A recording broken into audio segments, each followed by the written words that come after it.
Hi and welcome to Healthy Life Hacks.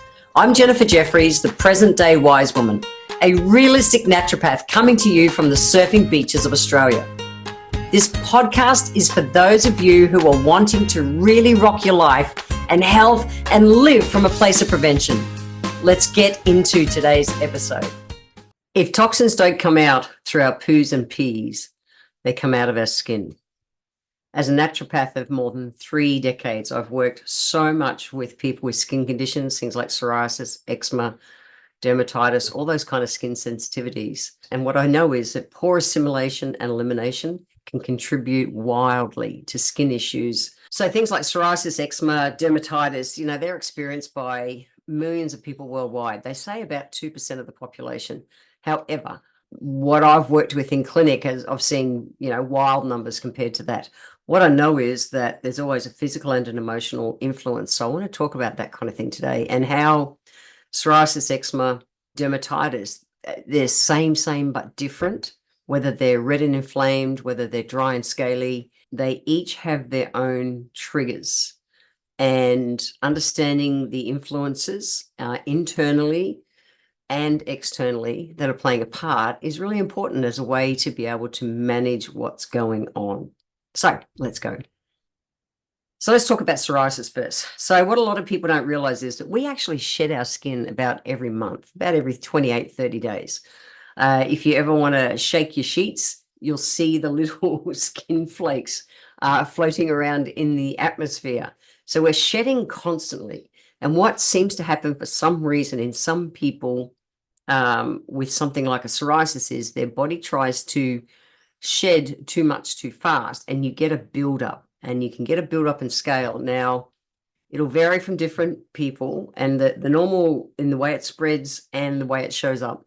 And I've treated so many people over the years, including adults, head to toe, covered with it, like huge. And with any skin condition, the emotional impact is huge because you see and feel it, and that literally feeds it. So we'll talk about those kind of things. So psoriasis, it's a chronic autoimmune disease. We know that the cells are replenishing, turning over too fast, and it gets like a thick, scaly crust. And it'll be either red and inflamed or dry and scaly. That's the two kind of ways it generally shows. So we know that stress can influence it. We know that infections can do it. We know that some medications can do it. We know that some people literally that though anything can pretty much trigger a flare-up. So a big part of what we do is we want to be able to manage stress. So I'll talk about that soon because that's an influence with all of them. It really is. Okay, so just think psoriasis, red and inflamed or dry and scaly, and it's autoimmune and the body is building up. It's trying to shed its skin cells too quick. That's it. That's it, in really layman's terms what's happening. Dermatitis, which is also known as eczema, is a group of inflammatory skin conditions, which are, again, red and inflamed or dry and scaly. Yes, they are. So unlike psoriasis, dermatitis is not an autoimmune disorder, but the body is being triggered by either environmental or allergens or regular kind of skin irritants. There's something, sensitivities to food, sensitivities to chemicals, all those kind of things. And so, elimination is part of the process to work out what's going on, to be able to remove the aggravant. And again, it'll vary between red and scaly or dry and itchy. Some of the common types of dermatitis are atopic dermatitis, contact dermatitis, or seborrheic dermatitis. So everything from detergents, wearing natural fabrics, soaps, skincare products. With people with dermatitis, it's a process of elimination to be able to see what the big triggers are and then reduce symptoms and allow healing to happen faster.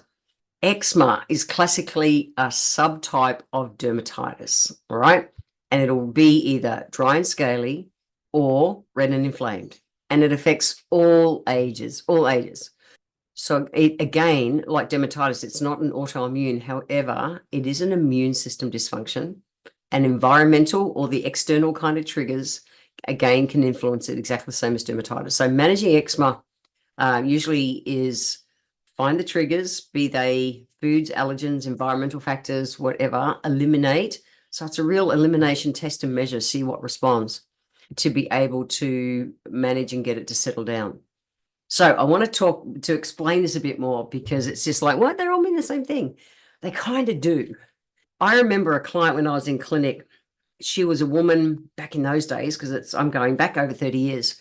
She was a woman in her 30s, had a job of, it was in the health industry, in an area of the health industry where she is in contact with stuff that could have been seen and would regularly have been seen as a trigger.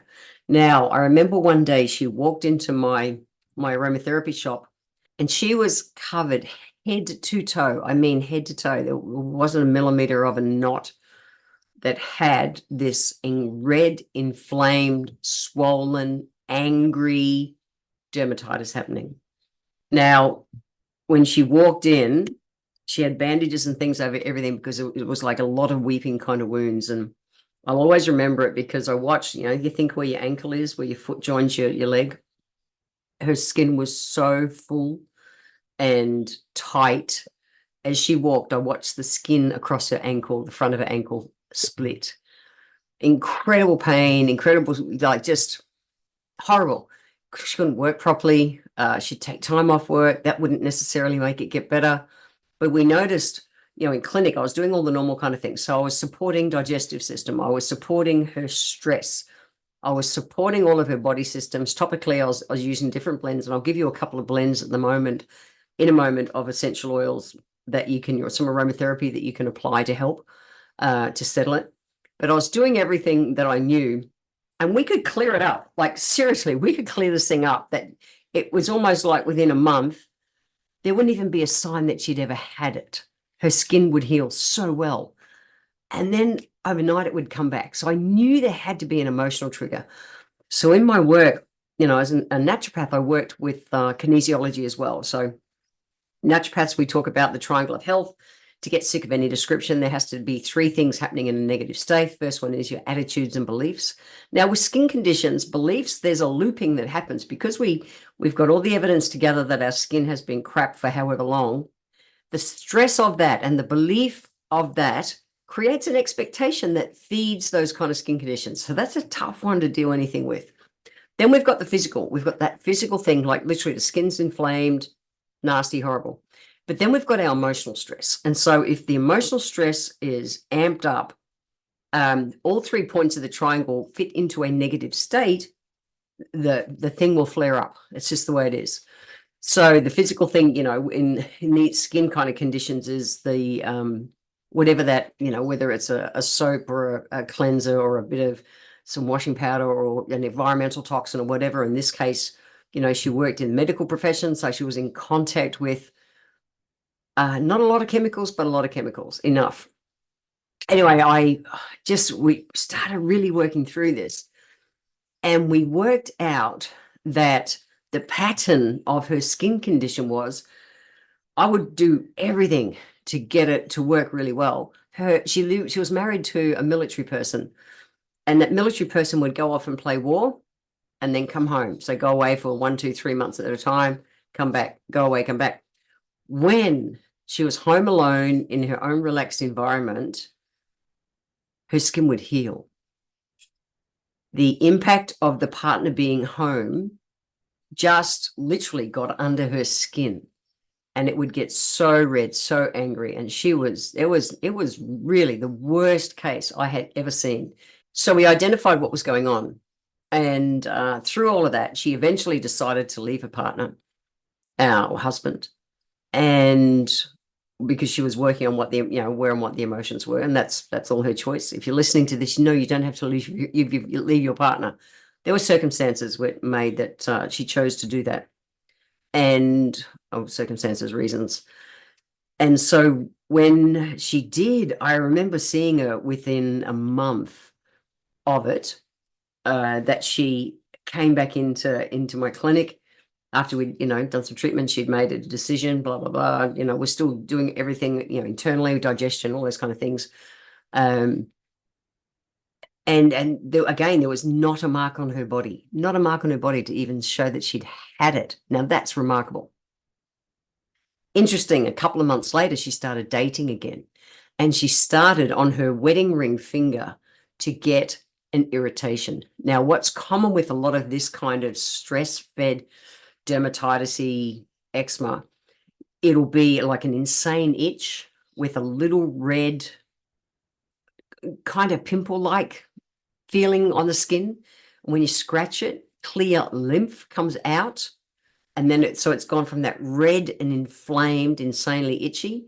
And once you've scratched it, if you do scratch it, and that lymph is liberated, comes out, the lymph is actually, the lymphatic fluid is there trying to heal the imbalance, what's going on. But if you do go and scratch it, then it runs to the dry scaly and it becomes a loop. She started to get that kind of breakout under her ring finger. And I remember she went, and that's it, done. I'm not going to date this bloke anymore.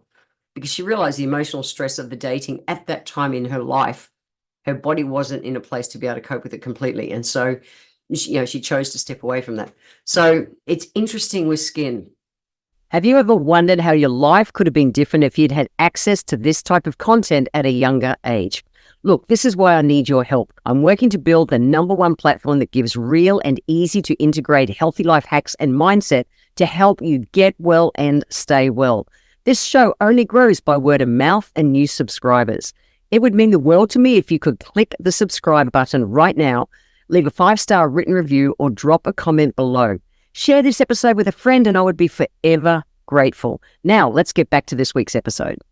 And as naturopaths, we say anything outside your body influences inside and inside influences outside. So I started this by saying, if you don't pee, if toxins can't come out through poos and pees, they come out of your skin. That's a reality. Okay. Your skin is the biggest eliminating organ in your body. If toxins are not coming out of your body, they'll come out that way. Okay. So that is part of it. But there's a big stress influence as well. Okay. And like I said, psoriasis, dermatitis, eczema, any of those are incredibly challenging physically and emotionally because you're needing to cope on a physical level and very much on an emotional level and that stress management level as well, because the stress has you looping. Okay. So where do you start? I think managing stress is the priority. Yes, topically, and I'll talk about a couple of recipes in a minute, but topically is important to soothe the skin, whichever way it's going. And we treat psoriasis, eczema, and dermatitis all exactly the same way if we're just treating the symptoms externally, okay? So I like to see people doing things to manage their stress.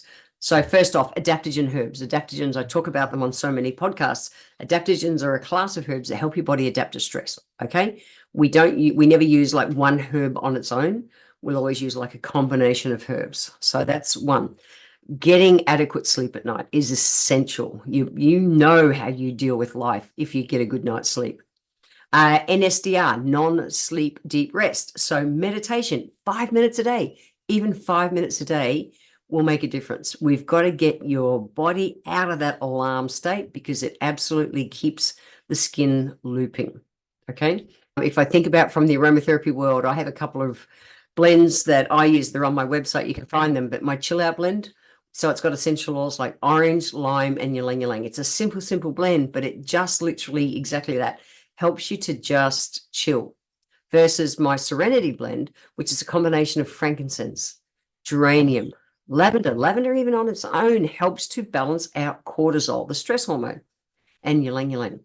So aromatherapy in a vaporizer or however you want to use it, to have it around you, those aromas around you, will help take the edge off the stress as well. So we need to support our skin. One of the main herbs that I would use in clinic to support the skin is burdock root. So burdock root helps to clean the skin from the inside out. That's a big one. Think about how much water you're having, because to keep the pressure off your skin, you want to make sure you're having enough hydration so you can pee and poo things properly. 33 ml per kilo per day of body weight is how much water you need. And for most people, the average population, it's sitting around 3 liters a day. And people go, no, I can't drink that much, Jen. Well, it's a glass an hour. That's it. It's a glass an hour, set an alarm on your phone, teach yourself, it will help your skin. For any skin condition, start with water. People say to me, Jen, you've got great skin. I say, yeah, great. I drink a good 4 liters of water every single day. I just do. I know how important it is to us. Okay. The other thing is when we stress out, we tax our gut chemistry, and in particular, our gut microbiome. Okay. So some people will go and buy a probiotic, but a probiotic, if your diet is still not full of what we call prebiotics. So prebiotics are foods like all your vegetables and fruits, or the majority of your vegetables and fruits. You can go and search in my podcast, pre and probiotics, and I've done 2 podcasts on it, so you can go and find that.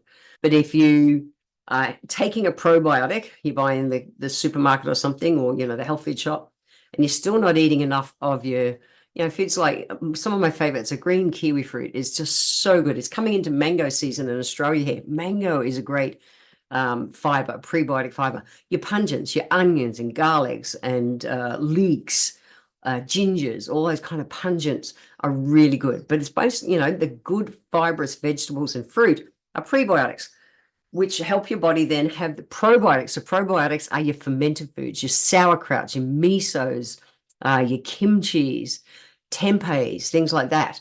So your prebiotics feed the probiotics, help them to flourish so they can create postbiotics, which a lot of people don't realize. So there's really a tribiotic thing happening in our gut all the time. If you haven't, or if your skin is out of balance, a place to start is with a really good tribiotic. So I'll put the link to my tribiotic, the one that I use, in my show notes. You can on my website. You can go and check it out. So we need to make sure that you're eliminating well. We want to get that gut chemistry right. We want to eliminate well. Hydration, like I said, is the big part. Make sure you're not having cold water, because that really doesn't help your skin. You want room temp water to hydrate really well. Diet-wise, look, close to nature 80% of the time. Refined and processed grains, it makes sense, are inflammatory. So watch, your white bread, white rice, white pasta, watch them. Plant-based foods, so whole grains, beans, legumes, fruits and veggies.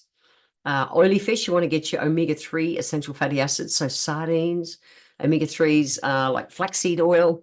Salmon, sadly in Australia, it's pretty hard to get for real wild caught salmon. If you can, do that, or wild krill oil. Otherwise, I'd be doing flaxseed oil. I just would. And if you've got that kind of thing going on with your skin, especially if it's red and inflamed, 3. So if you're going to do a supplement, something like 3 1,000 milligram units, which is usually 1 capsule, 3 capsules 3 times a day for a week, really get your body up in your omega-3s, and then you can back it off, scale it back. So some people need to eliminate or reduce things like gluten, but if your gut chemistry is working properly, again, eat kiwi fruit. Kiwi fruit's got your digestive enzyme you need to make sure that you do digest things like gluten properly. The nightshade vegetables, crappy sugars, good sugar is okay for your body, real maple syrup, real coconut sugar, things like that. I've done podcasts on all the sugars. Alcohol is naturally inflaming. So you want to keep just a clean, simple, healthy diet, good protein, good fats, good carbs. That's it. Okay. And I would definitely think about bringing in kiwi fruit for digestive enzymes and a tribiotic to really get the lower gut chemistry going properly. From an aromatherapy point of view, like I said, you want to be able to relax the body first. So I've given you a couple of my blends that you can think about. If I was topically working with someone with an eczema, psoriasis, dermatitis, it doesn't matter which it is. If it's red and inflamed, and red and inflamed a lot of the time will be itchy as well.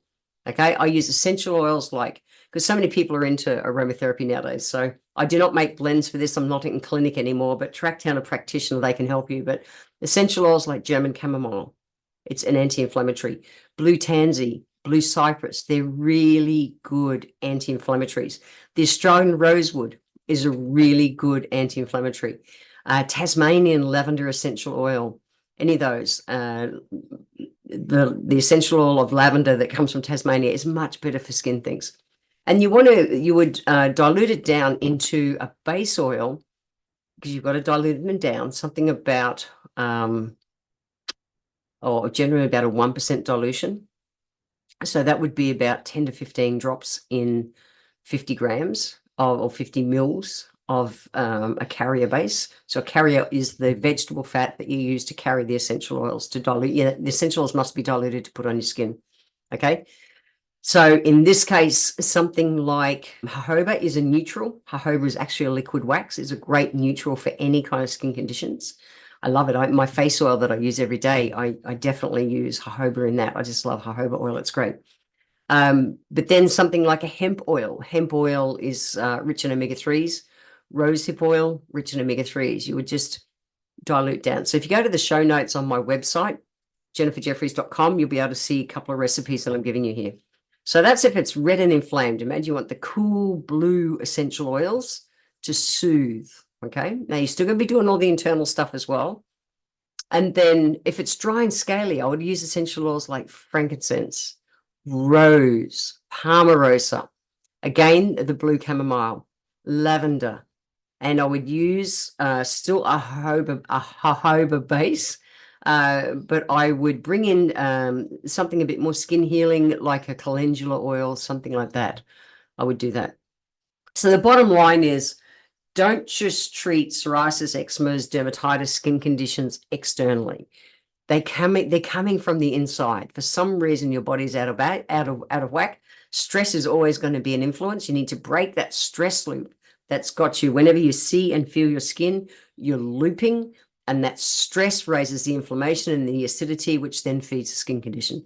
So treat it externally, and at the same time, be doing things like I've mentioned here today to lower the stress in your body and get your body to a place where you can break that loop and start moving forward. I hope that's a help. I've worked so much in clinic with people with skin things, and they're seriously no fun. But just eliminating foods, for instance, which I see a lot of people do, they do elimination diets, but they're not doing the things to repair the gut chemistry or manage the stress. It doesn't work. So treat it internally balanced as well as externally.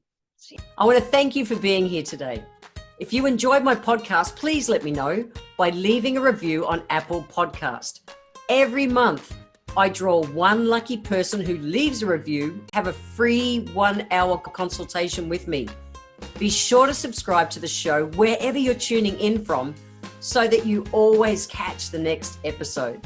I welcome your emails, and you can write to me at podcast@healthylifehacks.com.au.